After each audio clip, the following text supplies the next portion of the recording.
नमस्कार। राज्य शिक्षा शोध एवं प्रशिक्षण परिषद बिहार पटना में आपका पुनः स्वागत है। बच्चों, आज की कक्षा में हम कक्षा 12वीं की विषय हिंदी के काव्यखंड के पाठ संख्या 1 जो कि कड़वक है और जिसके रचनाकार हैं मलिक मोहम्मद जायसी, इसके भाग 2 को पढ़ेंगे। पिछली कक्षा में हमने भाग 1 पढ़ा था।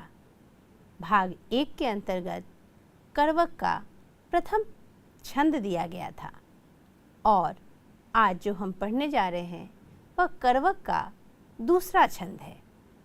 कड़वक को पढ़ने से पहले हम यह जानेंगे कि कड़वक कहते किसे हैं। कड़वक छंद के एक प्रकार की शैली है जिसमें 7 चौपाइयों पर एक दोहा दिया जाता है।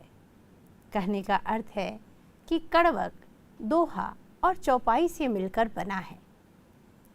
चूँकि मलिक मोहम्मद जायसी भक्ति काल के निर्गुण धारा के प्रेम मार्गी शाखा के कवि हैं और साथ ही साथ ये एक सूफी संत कवि भी हैं। सूफी कवियों ने अपनी कथानक का आधार, रचनाओं का आधार हिंदू घराने के लोक कथाओं को लिया है। वैसी लोक कथाएं जो प्रेम पर आधारित थी। मलिक मोहम्मद जायसी ने भी पद्मावत नाम की एक ऐसे ही अनन्यतम कृति की रचना की जो कि राजा रत्नसेन, रानी पद्मावती और नागमती, अलाउद्दीन खिलजी ऐसे और भी कई पात्राएं हैं। गोरा, बादल, राघव चेतन और साथ ही साथ एक पात्र पशु पक्षी पात्र है और वह है सुगा जो कि गुरु के प्रतीक के रूप में काव्य में आया है। इसकी रचना उन्होंने की। यह भी हिंदू घराने के लोक कथाओं जो कि प्रेम कथा पर आधारित है इस पर लिया गया है। इस काव्य की रचना जायसी ने अवधी भाषा में की है। अवधी भाषा में कहने का अर्थ है कि पद्मावत की रचना अवधी में हुई है और इस काव्य की रचना के लिए जो शैली अपनाई गई है वह कड़वक शैली है जिसमें दोहे मिलते हैं, चौपाइयाँ मिलती हैं। साथ ही साथ इसमें रसों की भी बात की गई है। कोई भी काव्य बिना रस, बिना गुण के हो ही नहीं सकता। जब हम पद्मावत महाकाव्य को पढ़ते हैं तो हम पाते हैं कि इसमें रस के भी कौन कौन से रस मिलेंगे, यह हमें पद्मावत को पढ़ते ही पता चल जाता है। पद्मावत के रचनाकार हैं मलिक मोहम्मद जायसी। जायसी के प्रथम कड़वक को हमने जान लिया था। आज जो हम द्वितीय कड़वक को जानने जा रहे हैं उसमें जायसी ने अपनी रचना की विशेषता बताई है। हमने पिछली कक्षा में भी जाना था और आज भी यह जानेंगे कि पद्मावत महाकाव्य एक प्रतीकात्मक महाकाव्य है। प्रतीकात्मक का अर्थ है प्रतीक अर्थ। उस काव्य को अगर हम पढ़ते हैं तो सारे पात्र किसी न किसी प्रतीक से जुड़े हुए हैं।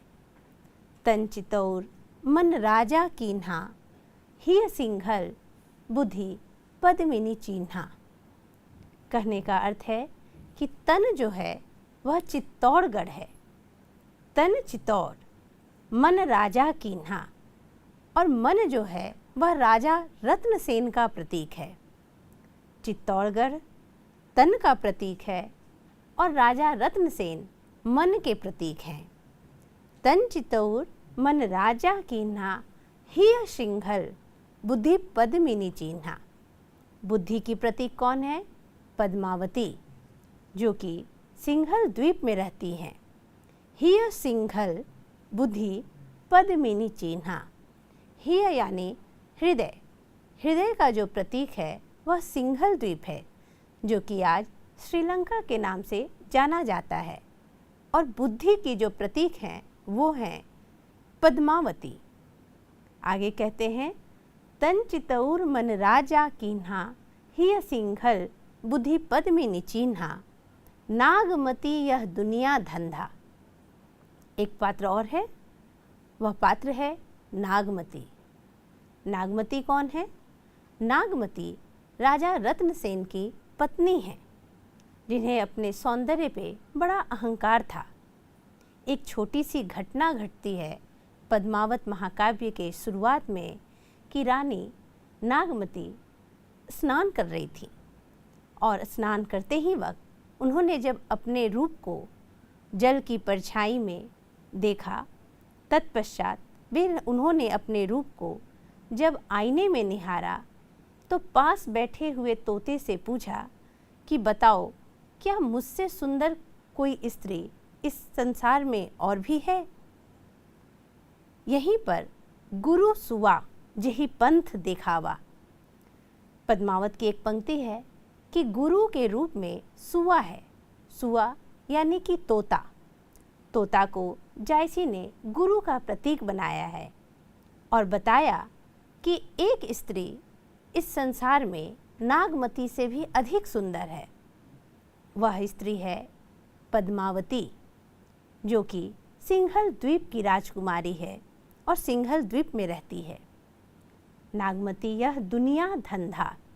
यह पंक्ति का अर्थ है कि नागमती दुनियादारी और दुनिया धंधा के रूप में हमारे काव्य में एक पात्र के रूप में उपस्थित है। जैसे ही राजा रत्नसेन को यह बात पता चलती है कि रानी पद्मावती अभूतपूर्व सुंदर हैं, वे पद्मावती को प्राप्त करने के लिए सिंघल द्वीप की ओर चले जाते हैं और यहीं से कहानी प्रारंभ हो जाती है। रानी पद्मावती को जायसी ने परमात्मा का रूप माना है और राजा रत्नसेन को जीवात्मा का रूप। सूफी घरानों के जो कथाएं थीं, सूफी मत थे और जो संत कवि हमारे यहाँ हुए, उनका भी मानना था कि जीवात्मा सदैव परमात्मा से मिलने के लिए तत्पर रहती है। उसके विरह में वह रोती रहती है। यही कारण है कि प्रतीक रूप में राजा रत्नसेन सिंघल द्वीप की राजकुमारी, जो कि परमात्मा के प्रतीक है, उससे मिलने के लिए वे चले जाते हैं। हमने यह भी जाना है कि एक पात्र राघव चेतन है। राघव चेतन राजा रत्नसेन के दरबार में थे। राघव चेतन को भी जब पद्मावती के अत्यंत सुंदर रूप का पता चलता है तो वे राजा रत्नसेन के बाद अलाउद्दीन खिलजी, जो कि सुल्तान के रूप में उपस्थित है इस पूरे महाकाव्य में, उससे जा मिलता है और शत्रुतावश उसे बता देता है कि पद्मावती अत्यंत खूबसूरत राजकुमारी है और तुम्हें उसे प्राप्त करना चाहिए। यही कारण है कि पूरे काव्य में राघव चेतन को शैतान का प्रतीक माना गया है, जो जीवात्मा और परमात्मा के मिलने में बाधा उत्पन्न करता है। और सुल्तान कौन है? अलाउद्दीन। अलाउद्दीन भी एक प्रतीक है, किंतु वह प्रतीक है माया का। माया अलाउद्दीन जानू। आपने पढ़ा होगा, हमने भी पढ़ा था कि तन चितौर मन राजा कीन्हा, हिय सिंगल बुद्धि पद में निचिन्हा, नागमती यह दुनिया धंधा, बंधा सोई जो एहि चित बंधा। गुरु सुआ जेहि पंथ दिखावा, बिन गुरु ज्ञान जगत को निर्गुण पावा। राघव चेतन दूत शैतानु, माया अलाउद्दीन सुल्तानु। माया जो है वो किसके प्रतीक है? अलाउद्दीन खिलजी का, जो कि सुल्तान है। वह माया के वश में है। केवल वह पद्मावती के रूप सौंदर्य पर मुग्ध है और उसे पाना चाहता है, किंतु राजा रत्नसेन जीवात्मा हैं और पद्मावती परमात्मा हैं। इस रूप में पूरे प्रतीक को रखा गया है और प्रतीकात्मक काव्य ही प्रबंध काव्य का एक रूप बन गया है। यह अनन्यतम कृति जायसी की है। जायसी ने अपने इसी कृति के आधार पर यह 2 कड़वक लिखे हैं, जो आपके पाठ्य पुस्तक में संकलित हैं, जिसका हमने प्रथम करवक का वाचन पहली कक्षा में किया और आज की कक्षा में हम भाग दूसरा यानी दूसरे करवक को पढ़ने जाएंगे। बच्चों, मैंने इस कथा को इसलिए बताया ताकि जब हम दूसरे करवक को पढ़ेंगे तब हमारी समझ और भी अच्छी बनेगी, क्योंकि पूर्व ज्ञान का होना बहुत आवश्यक है। जब हम करवक पढ़ेंगे दूसरा तब हम देखेंगे कि सारे पात्र एक एक करके हमारे सामने आते हैं, मगर पूरी कहानी सामने नहीं आती। यही कारण है कि मैंने एक छोटी सी कहानी जो पद्मावत का मूल कथा है उसका मैंने एक छोटा सा अंश आपको बताया। जो दूसरा करवक है वह पूरे पद्मावत के उपसंहार खंड से लिया गया है। बच्चों, यह पाठ्य संकलन का एक बहुत खूबसूरत अंश है कि हमें 2 करवक पढ़ना है, जिसमें पहला करवक स्तुति खंड से लिया गया और दूसरा करवक सीधे उपसंहार खंड से, ताकि हमारी समझ पहले और आखिरी करवक से ही पूरी पक्की हो जाए, बन जाए। तो आइए हम दूसरे करवक को पढ़ते हैं। आपके सामने स्क्रीन पर दूसरा करवक दिख रहा होगा। मैं पहले इसका वाचन करूंगी, तत्पश्चात इसके अर्थ को भी बताऊंगी। कवि जायसी कहते हैं कि मोहम्मद यही कभी जोरी सुनावा, मोहम्मद यही कभी जोरी सुनावा, सुना जो प्रेम पीर गा पावा, जोरी लाई रकत के लेई, गाढ़ी प्रीति नैन जल भेई, ओ मन जानी कबित असकीन्हा, मकु यह रहे जगत मह चीन्हा, कहाँ सो रतन सेनी अस राजा, कहाँ सुवा असी बुद्धि उपराजा। आगे देखते हैं। कहाँ अलाउद्दीन सुल्तानू, कहाँ राघव जय कीन्ह बखानू, कहाँ स्वरूप पद्मावती रानी, कोई न रहा जग रही कहानी, धनी सो पुरुष जस गिरती जासु, फूल मरे पर मरे न बासु, कोई न जगत जस बेचा, केई न लीन जस मोल, जो यह पढ़े कहानी, हम सवरें दुई बोल। बच्चों, हमने दूसरे करवक का वाचन कर लिया है। आइए पुनः हम करवक की पहली पंक्ति से आखिरी पंक्ति तक का एक एक कर अर्थ समझते जाएं। चलिए पुनः पहली पंक्ति को देखते हैं। कवि कहते हैं कि मोहम्मद यही कभी जोरी सुनावा, सुना जो प्रेम पीर गा पावा। जायसी कहते हैं कि मैं मलिक मोहम्मद जायसी यह कभी जोरी सुनावा, आज एक कहानी सुनाने जा रहा हूँ, एक कथा सुनाता हूँ जोड़कर। मैंने एक ऐसी रचना रची है जिसे आप जोड़कर उस कहानी को सुने। सुना जो प्रेम पीर गा पावा, जिसने भी इस कथा को सुना वह प्रेम के वशीभूत हो गया। जो रिलाई रकत कै लेई, कहते हैं कि मैंने जो यह कथा सुनाया है वह रक्त के लेई के समान है, यानी अपने खून से मैंने यह कथा लिखी है और उसी खून से मैं जिस अपने रक्त के एक एक बूंद से मैंने इस कथा को रचा है। इसके लिए स्याही नहीं, मेरे रक्त को ही आप इसकी लेखनी, इसकी स्याह मानिए। गाढ़ी प्रीति नैन जल भेई, प्रेम की आंसू से मेरी यह रचना भींगी है, अर्थात मैंने अपनी गाढ़ी प्रीति से अत्यंत प्रेम पूर्वक मैंने इस कथा को रचा और मेरे आँखों से अश्रु बहने लगे जब मैंने इस कथा को लिखा। ओ मन जानी कबित असकीन्हा, कहते हैं कि ओ मन जानी कबित असकीन्हा, मैंने कई रचनाएं रची हैं, लेकिन ऐसी कबित, ऐसी रचना मैंने कभी नहीं लिखा। बड़ा ही अपने मन को पवित्र कर बड़े ही प्रेम से मैंने इस रचना को रचा है। मकू या रहे जगत महचीना, कहते हैं कि मेरे मरने के बाद भी यह चिन्ह के रूप में, मेरी निशानी के रूप में इस संसार में सदैव रहेगा। कहाँ सो रतन सेनी अस राजा, अब राजा रत्नसेन जैसे राजा कहाँ हैं? नहीं, राजा रत्नसेन राजा हैं, और कहाँ सुआ असी बुद्धि उपराजा। और सुआ जो कि तोता है, सुगा है, वैसा बुद्धि देने वाला, बुद्धि उपजाने वाला अब तोता भी नहीं मिलता। ना ही राजा रत्नसेन है इस धरती पे, और ना ही गुरु रूपेण वह तोता ही इस धरती पर है। कहाँ अलाउद्दीन सुल्तानू, अब इस धरती पर अलाउद्दीन सुल्तान भी नहीं है।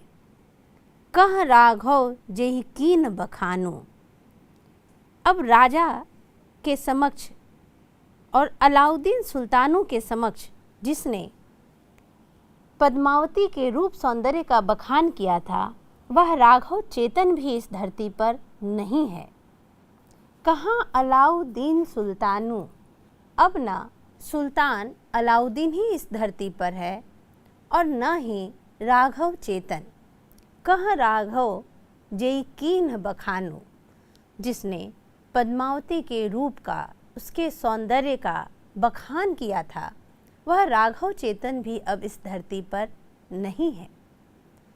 कह स्वरूप पद्मावती रानी, अब रानी पद्मावती भी नहीं है, जिनका रूप सौंदर्य समस्त संसार में प्रसिद्ध था। वह सुंदर स्वरूप सद्गुण पद्मावती रानी भी अब इस धरती पर नहीं है। कोई न रहा जग रही कहानी, अब इस संसार में कोई नहीं रहा, ना ही राजा रत्नसेन, ना ही रानी पद्मावती, ना ही अलाउद्दीन सुल्तान, ना ही राघव चेतन शैतान, ना ही नागमती, और ना ही मैं जिसने इस रचना को रचा है। कोई न रहा, इस संसार में कोई नहीं रहा। जग रही कहानी, केवल इस संसार में एक चीज़ रह गई, और वह है मेरी यह कहानी, मेरी यह रचना, मेरी यह कथा, जो कि पद्मावत है। धनी सो पुरुष जस कीर्ति जासु, कहते हैं कि धन्य है वह पुरुष जिसकी कीर्ति सदैव यश के रूप में संसार में वर्तमान रहती है, वह कभी मरती नहीं है। कीर्ति यश कभी समाप्त नहीं होता। व्यक्ति समाप्त हो जाता है, लेकिन जिस पुरुष की कीर्ति और यशोगान हो वह कभी समाप्त नहीं होता। धन्य है वैसे पुरुष जिनकी कीर्ति और यश कभी समाप्त नहीं होते। फूल मरे पे मरे न वासु, ठीक वैसे ही जैसे फूल मर जाता है, मुरझा जाता है, किंतु उसकी सुगंध सदैव बसी रह जाती है। कहने का अर्थ है व्यक्ति मर जाता है, किंतु उसके कर्म सदैव जीवित रहते हैं।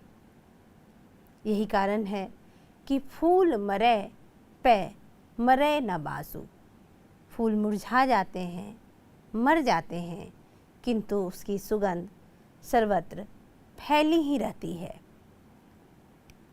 केई न जगत जस बेचा, केई न लीन जस मोल, जो यह पढ़े कहानी हम सवरें दुई बोल।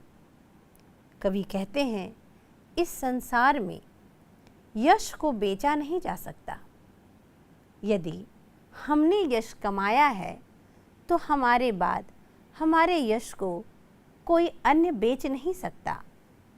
न ही केई न लीन यश मोल, कोई हमारे यश को ले भी नहीं सकता, खरीद भी नहीं सकता। यहाँ जश है, जश का अर्थ होता है यश। जायसी कहते हैं कि हमारे यश को ना कोई बेच सकता है। कवि कहते हैं हमारे यश को ना कोई बेच सकता है और ना ही कोई खरीद सकता है। इस यश को, इस कीर्ति को मैंने कमाया है और मैं हमेशा संवरता रहूँगा जब जब इस कहानी का वाचन होगा। हम संवरें दुई बोल, जब जब इस कहानी को दो बोल मिलेंगे, जब जब ये कहानी पढ़ी जाएगी, तब तक मैं संवरता जाऊँगा, अर्थात मेरे में यश और कीर्ति जुड़ती जाएगी। कहने का अर्थ यह है कि फूल मर जाता है पर सुगंध नहीं मरता। वैसे ही व्यक्ति मर जाता है मगर उसके कर्म नहीं मरते। कवि मर जाते हैं मगर उनकी रचनाएं सदैव जीवित रहती हैं। जायसी कहते हैं मैंने एक ऐसी रचना रच डाली है पद्मावत के रूप में कि इसका यशोगान, इसका कीर्तिगान सदैव होता रहेगा। और जब जब सदैव कीर्तिगान और यशगान होगा तो मैं हर बोल पर संवरता जाऊंगा, यानी मुझ में और यश जुड़ता जाएगा। इस धरती पर मैं प्राण रूप और शरीर रूप में उपस्थित नहीं रहूँगा, किंतु मेरी जो आत्मा है वह पद्मावत के रूप में सदैव इस संसार में बनी रहेगी। इस संसार में पद्मावत महाकाव्य, मैंने एक ऐसा काव्य रचा है जिसे जो भी पढ़ेंगे वह प्रेम के पीर में डूब जाएंगे। जो भी इस रचना को पढ़ेंगे वे इसके आकर्षण में बंध जाएंगे। उनके भीतर एक रस का उद्भव होगा। कवि कहते हैं कि मैंने ये रचना केवल किसी एक प्रेम कथा को लेकर नहीं लिखा है, बल्कि यह एक प्रतीक अर्थ है जहाँ एक रहस्य भी है। रहस्य यह है कि जीवात्मा परमात्मा से मिलने के लिए सदैव बेचैन रहती है और इसके मार्ग में कई बाधाएं भी उत्पन्न होती हैं, किंतु अंततः जीवात्मा परमात्मा को प्राप्त कर ही लेती है। जायसी ने अपने इस रचना के माध्यम से हमें यह बताने का प्रयास किया है कि पद्मावत एक ऐसी रचना है जिसे आप पढ़ने के बाद परमात्मा और जीवात्मा के संबंध को भी समझेंगे और इस संसार में माया, दुनिया धंधा, ये सब प्रतीक रूप में जो हमारे समक्ष उपस्थित हैं उन्हें भी हम समझ सकेंगे। तो बच्चों, आज की कक्षा में हमने करवक, जो कि जायसी द्वारा रचित थी, इसके दूसरे करवक को पढ़ा है। यह उपसंहार से लिया गया है, पद्मावत महाकाव्य के उपसंहार खंड से लिया गया है। और करवक 7 चौपाइयों के बाद एक दोहा दिया जाता है, इस शैली में लिखी गई है। साथ ही साथ यह एक प्रबंध काव्य भी है, लेकिन हमें पूरा काव्य नहीं पढ़ना, हमें केवल 2 अंश पढ़ने थे, जिसमें प्रथम अंश पद्मावत के स्तुति खंड से लिया गया था और आज हमने जो पढ़ा है वह द्वितीय खंड है जो उपसंहार से लिया गया है। जायसी ने दूसरे करवक में अपनी कीर्ति का यशोगान किया है। यह बताया है कि उनकी कीर्ति केवल इस कृति पर आधारित है और यह कृति अनन्यतम कृति है जिसमें जीवात्मा परमात्मा से मिलने के लिए बेचैन रहती है। कई पात्र भी आए हैं, राघव चेतन, अलाउद्दीन, पद्मावती, राजा रत्नसेन, सिंघल द्वीप के रूप में प्रदेश भी एक सामने आया है और यह सभी प्रतीक अर्थ से दिए गए हैं, जिसका प्रतीकात्मक अर्थ भी हमने जान लिया है। बच्चों, अभी अभी हमने द्वितीय करवक को पढ़ा, उसके अर्थ को, पूरी पंक्ति को भी जाना, प्रत्येक पंक्ति के अर्थ से पूरे काव्य को भी समझा, काव्य के मर्म को भी जाना। यह अवधी भाषा में लिखी गई है, करवक शैली में लिखी गई है। करवक शैली क्या होती है इसे भी हमने जाना। अब आइए इस करवक का एक सार अर्थ जाने, भावार्थ देखते हैं। करवक का जो द्वितीय करवक है इसका भावार्थ आपके स्क्रीन पर दिखाई दे रहा होगा, मैं बताती हूँ। पद्मावत महाकाव्य के अंत के उपसंहार खंड से लिए गए द्वितीय करवक में कवि अपने काव्य और उसकी कथा सृष्टि के बारे में हमें बताते हैं। काव्य पद्मावत और कथा सृष्टि जो उन्होंने इसमें कथाएं रची हैं, वे कहते हैं कि उन्होंने इसे रक्त की लेई लगाकर जोड़ा है, जो गाढ़ी प्रीति के नयन जल में भिगोई हुई है। अर्थात उन्होंने बड़े प्रेम से और प्रेम में डूबकर उन्होंने इस रचना को रचा है। मैंने यह जानकर रचना की है कि मेरे न रहने के बाद भी यह काव्य रूपी निशानी रह जाए। अब न वह राजा रत्नसेन है और न वह रूपवती पद्मावती रानी है, न वह बुद्धिमान सुआ है अर्थात तोता, और न राघव चेतन और अलाउद्दीन ही। इनमें से कोई आज नहीं रहा, किंतु उनके यश के रूप में यह कहानी रह गई है। फूल झड़कर नष्ट हो जाता है, पर उसकी खुशबू रह जाती है, वह कभी समाप्त नहीं होती। कवि यह कहना चाहते हैं कि एक दिन वह भी नहीं रहेंगे, पर उनकी कीर्ति सुगंध की तरह पीछे रह जाएगी। जो भी इस कहानी को पढ़ेगा वही उसे 2 शब्दों में स्मरण करेगा। जब जब यह कहानी पढ़ी जाएगी तब तब जायसी याद किए जाएंगे। कवि का अपने कलेजे के खून से रचे इस काव्य के प्रति यह आत्मविश्वास अत्यंत सार्थक और बहुमूल्य है। बच्चों, अभी अभी हमने द्वितीय करवक के भावार्थ को जाना। कवि कहते हैं उन्हें पूरा आत्मविश्वास है।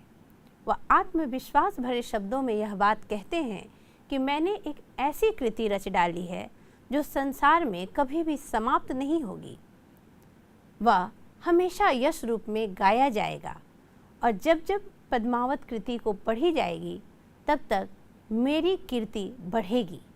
उनकी कृति से जायसी की कीर्ति में हमेशा 4 चांद लगेगा। जायसी कहते हैं कि अब ना राजा रत्नसेन हैं, न पद्मावती हैं, न ही राघव चेतन हैं, न ही अलाउद्दीन है, ना ही गुरु सुआ के रूप में उपस्थित है, और अंत में मैं भी नहीं रहूँगा। फिर भी यह निशानी के स्वरूप सबके चिन्हों के रूप में, निशानी के रूप में यह काव्य रह जाएगा। तो बच्चों, हमने द्वितीय करवक को पढ़ लिया है, इसके अर्थ को भी जाना, साथ ही साथ इस करवक के पीछे जो एक कहानी है, पद्मावत का एक छोटा सा कथा का अंश भी हमने जाना कि किस प्रकार किस आधार पर यह कहानी रची गई थी। हमने इन सभी को जान लिया है। आशा है कि अब आप इस करवक को अच्छी तरह समझ गए होंगे। अगली कक्षा में हम पुनः इससे संबंधित कुछ महत्वपूर्ण बिंदुओं पर चर्चा करेंगे, साथ ही साथ प्रश्न उत्तर भी करेंगे।